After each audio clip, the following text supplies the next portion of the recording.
শেষ জামানে হারাজ বাড়বে, হারাজ হারাজ হারাজ। নবীজি বলছেন হারাজ বাড়বে, সাহাবীরা বলছেন হারাজ কি ইয়া রাসূলুল্লাহ? নবীজি বলছেন যে মানে অস্বাভাবিক হারে হত্যাকাণ্ড বাড়তে থাকবে। আমি পরিসংখ্যান দিয়ে দিই আপনাকে দুইটা। শুধু প্রথম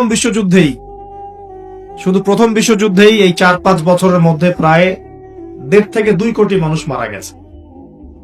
কত কোটি? আর আরো বেশি, অনেকে বলেন 2.5 কোটি 3 কোটি, আমি একটা মিনিমাম রেঞ্জ বললাম।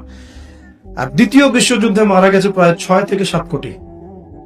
6 থেকে 7 কোটি। শুধু আমেরিকার একটা পারমাণবিক বোমা যেটা জাপানে পড়েছে হিরোশিমায়, ওতেই লক্ষ লক্ষ লোক মারা গেছে। এখন পর্যন্ত ওদের যে বংশ পরম্পরা, ওই যে পারমাণবিক বোমার যে প্রভাব, এটা এখন পর্যন্ত আছে। নাগাসাকিতে যেটা পড়েছে দ্বিতীয় বোমা, ওটার নাম ছিল ফ্যাটম্যান, আর প্রথমটার নাম ছিল লিটল বয়। এগুলো অনেক আগের বোম। আর এখনকার পারমাণবিক বোমগুলো কত শক্তিশালী এটা বলার অপেক্ষা রাখে না। একটা পুরো দেশকে এক মুহূর্তে উড়াই দিতে পারে। বাংলাদেশের মতো একটা ছোট্ট দেশ, এরকম ছোট্ট একটা দেশকে একটা বোমা দিয়ে উড়িয়ে দেওয়া সম্ভব। ইংল্যান্ডের মতো একটা দেশকে একটা রাশিয়ান হাইপারসনিক ক্ষেপণাস্ত্র দিয়ে উড়িয়ে দেওয়া সম্ভব। আর এখনকার সমরবিদ্যা নিয়ে যারা ঘাটাঘাটি করেন, তারা এটা আশঙ্কা করছেন যে প্রথম বিশ্বযুদ্ধের মতো, দ্বিতীয় বিশ্বযুদ্ধের মতো আরো একটা তৃতীয় বিশ্বযুদ্ধ হয়তোবা বিশ্ববাসী দেখতে যাচ্ছে।